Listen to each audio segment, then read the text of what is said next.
He moved more than 175,000 troops, military equipment, and positions along the Ukrainian border. He moved blood supplies into position and built a field hospital, which tells you all you need to know about his intentions all along. He rejected every good faith effort the United States and our allies and partners made to address our mutual security concerns through dialogue to avoid needless conflict and avert human suffering. For weeks, we have been warning that this would happen.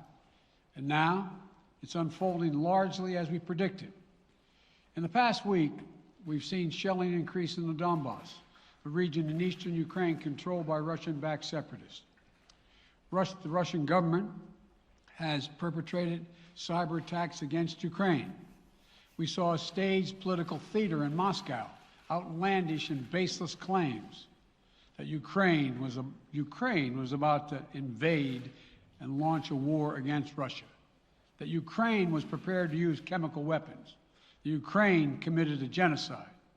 Without any evidence, we saw a flagrant violation of international law in attempting to unilaterally create two new so-called republics on sovereign Ukrainian territory. And at the very moment that the United Nations Security Council was meeting to stand up for Ukraine's sovereignty, to stave off invasion, Putin declared his war. Within moments, missile strikes began to fall on historic cities across Ukraine. Then came the air raids, followed by tanks and troops rolling in. We've been transparent with the world. We've shared declassified evidence about Russia's plans and cyber attacks and false pretexts so that there could be no confusion or cover-up about what Putin was doing. Putin is the aggressor. Putin chose this war, and now he and his country will bear the consequences. Today, I'm authorizing additional strong sanctions and new limitations on what can be exported to Russia. This is going to impose severe cost on the Russian economy, both immediately and over time. We have purposely designed these sanctions to maximize the long-term impact on Russia and to minimize the impact on the United States and our allies. I want to be clear, the United States is not doing this alone. For months, we've been building a coalition of partners representing well more than half the global economy. 27 members of the European Union, including France, Germany, Italy, as well as the United Kingdom, Canada, Japan, Australia, New Zealand, and many others, to amplify the joint impact of our response. I just spoke with the G7 leaders this morning, and we're in full and total agreement. We will limit Russia's ability to do business in dollars, euros, pounds, and yen to be part of the global economy. We'll limit their ability to do that. We're going to stunt the ability to finance and grow the Russian military. We're going to impose and we're going to impair their ability to compete in high-tech 21st century economy. We've already seen the impact of our actions on Russia's currency and the ruble, which early today hit its weakest level ever in history. The Russia stock market plunged today. The Russian government borrowing rate spiked by over 15%. In today's actions, we've now sanctioned Russian banks that together hold around $1 trillion in assets. We've cut off Russia's largest bank, a bank that holds more than 1/3 of Russia's banking assets by itself, cut it off from the U.S. financial system. And today, we're also blocking 4 more major banks. That means every asset they have in America will be frozen. This includes VTB, the second largest bank in Russia, which has $250 billion in assets. As promised, we're also adding the names to the list of Russian elites and their family members that we're sanctioning as well. As I said on Tuesday, these are people who personally gain from the Kremlin's policies, and they should share in the pain. We will keep up this drumbeat of those designations against corrupt billionaires in the days ahead. On Tuesday, we stopped the Russian government from raising money from U.S. or European investors. Now we're going to apply the same restrictions to Russia's largest state-owned enterprises, companies with assets that exceed $1.4 trillion. Some of the most powerful impacts of our actions will come over time as we squeeze Russia's access to finances and technology for strategic sectors of its economy and degrade its industrial capacity for years to come. Between our actions and those of our allies and partners, we estimate that we'll cut off more than half of Russia's high-tech imports. It will strike a blow to their ability to continue to modernize their military. It will degrade their aerospace industry, including their space program. It will hurt their ability to build ships, reducing their ability to compete economically. And it will be a major hit to Putin's long-term strategic ambitions. And we're preparing to do more. In addition to the economic penalties we're imposing, we're also taking steps to defend our NATO allies, particularly in the East. Tomorrow, NATO will convene a summit. We'll be there to bring together the leaders of 30 allied nations and close partners to affirm our solidarity and to map out the next steps we will take to further strengthen all aspects of our NATO alliance. Although we provided over $650 million in defensive assistance to Ukraine just this last year, let me say it again. Our forces are not and will not be engaged in the conflict with Russia in Ukraine. Our forces are not going to Europe to fight in Ukraine, but to defend our NATO allies and reassure those allies in the East. As I made crystal clear, the United States will defend every inch of NATO territory with the full force of American power. And the good news is, NATO is more united and more determined than ever. There is no doubt that the United States and every NATO ally will meet our Article 5 commitments, which says an attack on one is an attack on all. Over the past few weeks, I ordered thousands of additional forces to Germany and Poland as part of our commitment to NATO. On Tuesday, in response to Russia's aggressive action, including its troop presence in Belarus and the Black Sea, I've authorized the deployment of ground and air forces already stationed in Europe to NATO's eastern flank allies, Estonia, Latvia, Lithuania, Poland, and Romania. Our allies have also been stepping up, adding the other allies, the rest of NATO, adding their own forces and capabilities to ensure collective defense. And today, within hours of Russia's unleashing its assault, NATO came together and authorized an activation of response plans.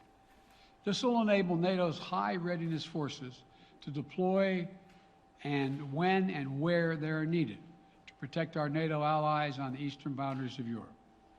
And now I'm authorizing additional U.S. force capabilities to deploy to Germany as part of NATO's response, including some of the U.S.-based forces that the Department of Defense placed on standby weeks ago.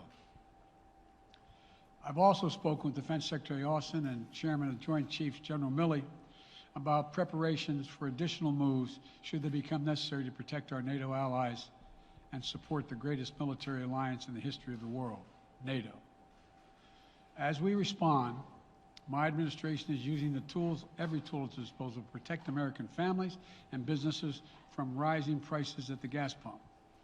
You know, we're taking active steps to bring down the cost, and American oil and gas companies should not exploit this moment to hike their prices to raise profits. You know, in our sanctions package, we specifically designed to allow energy payments to continue.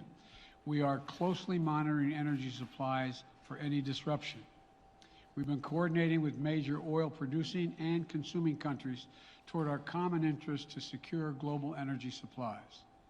We are actively working with countries around the world to elevate collective release from the strategic petroleum reserves of major energy consuming countries. And the United States will release additional barrels of oil as conditions warrant. I know this is hard and that Americans are already hurting. I will do everything in my power to limit the pain the American people are feeling at the gas pump. This is critical to me. But this aggression cannot go unanswered. If it did, the consequences for America would be much worse. America stands up to bullies. We stand up for freedom. This is who we are. Let me also repeat the warning I made last week. If Russia pursues cyber attacks against our companies our critical infrastructure. We are prepared to respond. For months, we've been working closely with the private sector to harden our cyber defenses, sharpen our ability to respond to Russian cyber attacks as well. I spoke last night to President Zelensky of Ukraine, and I assured him that the United States, together with our allies and partners in Europe, will support the Ukrainian people as they defend their country. We'll provide humanitarian relief to ease their suffering. And in the early days of this conflict, Russia propaganda outlets will keep trying to hide the truth and claim success for its military operation against a made-up threat. But history has shown, time and again, how swift gains in territory, acts of mass and strategic dead ends. The next few weeks and months will be hard on the people of Ukraine. Putin has unleashed a great pain on them, but the Ukrainian people have known 30 years of independence. They have repeatedly shown that they will not tolerate anyone who tries to take their country backwards. This is a dangerous moment for all of Europe, for the freedom around the world. Putin has committed an assault on the very principles that uphold the global peace. But now, the entire world sees clearly what Putin and his Kremlin allies are really all about. This was never about a genuine security concerns on their part. It was always about naked aggression, about Putin's desire for empire by any means necessary, by bullying Russia's neighbors through coercion and corruption, by changing borders by force, and ultimately by choosing a war without a cause. Putin's actions betray his sinister vision for the future of our world, one where nations take what they want by force. But it is a vision that the United States and freedom every tool of our allies and partners will emerge from this stronger, more united, more determined, and more purposeful. And Putin's aggression against Ukraine will end up costing Russia dearly, economically and strategically. We will make sure of that. Putin will be a pariah on the international stage. Any nation that countenances Russia's naked aggression against Ukraine will be stained by association. When the history of this era is written, Putin's choice to make a totally unjustifiable war on Ukraine will have left Russia weaker and the rest of the world stronger. Liberty, democracy, human dignity, these are the forces far more powerful than fear and oppression. They cannot be extinguished by tyrants like Putin and his armies. They cannot be erased from people's hearts and hopes by any amount of violence and intimidation. They endure. In the contest between democracy and autocracy, between sovereignty and subjugation, make no mistake, freedom will prevail. God bless the people of a free and democratic Ukraine. May God protect our troops. Mr. President. Associated Press, Zeke. Do you have any plans to speak with President Putin at this point? And what interactions have you had with the Russian government? I heard the first part. Do I have any plans to speak with Putin at this point, and what? What communications have you had with the Kremlin as far as military operations in Ukraine and making sure this does not spiral into a larger conflict? Well, it's a large conflict already. The way we're going to ensure it's not going to aspire to a larger conflict is by providing all the forces needed in the Eastern European nations that are members of NATO. NATO is more united than it's ever been, and I have no plans to talk with Putin. Mr. President. Wall Street Journal, Tarina. Mr. President, you didn't mention SWIFT in your sanctions that you announced. Is there a reason why the U.S. Isn't doing that? Is there a disagreement among allies regarding SWIFT and whether Russia should be allowed to be a part of it? The sanctions that we've proposed on all their banks are of equal consequence, maybe more consequence than SWIFT, number one. Number two, it is always an option, but right now that's not the position that the rest of Europe wishes to take. Cecilia Vega, ABC. Sir, sanctions clearly have not been enough to deter Vladimir Putin to this point. What is going to stop him? How and when does this end? And do you see him trying to go beyond Ukraine? And a second question I'll just give to you now. This statement that he gave last night, the threat that he gave, the West will face consequences greater than any you have faced in history. Is he threatening a nuclear strike? I have no idea what he's threatening. I know what he has done, number one. And number two, no one expected the sanctions to prevent anything from happening. It has to show, this is going to take time, and we have to show resolve so he knows what's coming. And so the people of Russia know what he's brought on them. That's what this is all about. This is going to take time. It's not going to occur, he's going to say, oh my God, these sanctions are coming, I'm going to stand down. He's going to test the resolve of the West to see if we stay together, and we will. We will, and it will impose significant costs on him. Will he go beyond Ukraine, sir? Do you see him going? Yes. Thank you.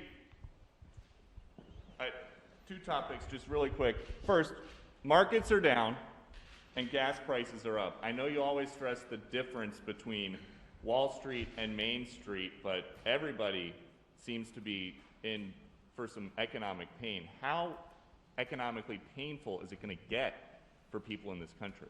And I do have one more question.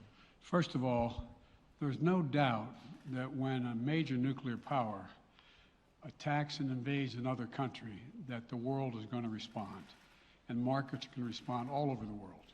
So there's no doubt about that, number one. Number two, the notion that this is going to last for a long time is highly unlikely as long as we continue to stay resolved in imposing the sanctions we're going to impose on Russia, period.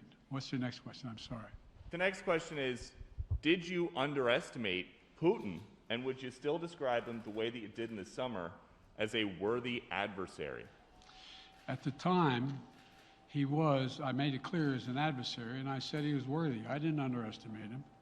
And I've read most of everything he's written. Did you read the, I shouldn't, I'm not a wise guy. You heard the speech he made, almost an hour's worth of speech is why he was going into Ukraine. He has much larger ambitions in Ukraine. He wants to, in fact, reestablish the former Soviet Union. That's what this is about. And I think that his ambitions are completely contrary to the place where the rest of the world has arrived. And with his ambitions, you're confident that these devastating sanctions are going to be as devastating as Russian missiles and bullets and tanks? Yes, Russian bullets, missiles, and tanks in Ukraine. Yes, I am. Thank you, President Biden. If sanctions cannot stop President Putin, what penalty can? I didn't say sanctions couldn't stop him. You've been talking about the threat of these sanctions for several weeks now. Yes, but the threat of the sanctions and imposing the sanctions and seeing the effect of the sanctions are two different things. They're two different things. And we're now he's going to begin to see the effect of the sanctions. And what will that do? How will that change his mindset here, given he's Because it attacking will so Ukraine as we weaken his speak? country that he'll have to make a very, very difficult choice as to whether to continue to move toward being a second-rate power or, in fact, respond. You said in recent weeks that big nations cannot bluff when it comes to something like this. You recently said that the idea of personally sanctioning President Putin was on the table. Is that a step that you're prepared to take? And if It's not a bluff, it's on the table. sanctioning President Putin? Yes. Why not sanction him today, sir? Mr. President? Why not sanction him today, sir? Mr. President, if I can, you detailed some severe and swift new sanctions today and said the impact it will have over time. But given the full-scale invasion, given that you're not pursuing disconnecting Russia from what's called SWIFT, the international banking system, or other sanctions at your disposal, respectfully, sir, what more are you waiting for? Specifically, with the sanctions we've imposed exceed SWIFT. The sanctions we imposed exceed anything that's ever been done. The sanctions we imposed have generated 2/3 of the world joining us. They are profound sanctions. Let's have a conversation in another month or so to see if they're working. Yes. Can I ask you about Zelensky? Sir, you spoke to Vladimir Zelensky yesterday, sir? You spoke to Vladimir What's the risk that we are watching the beginning of another Cold War, and is there now a complete rupture in U.S. and Russian relations? There is a complete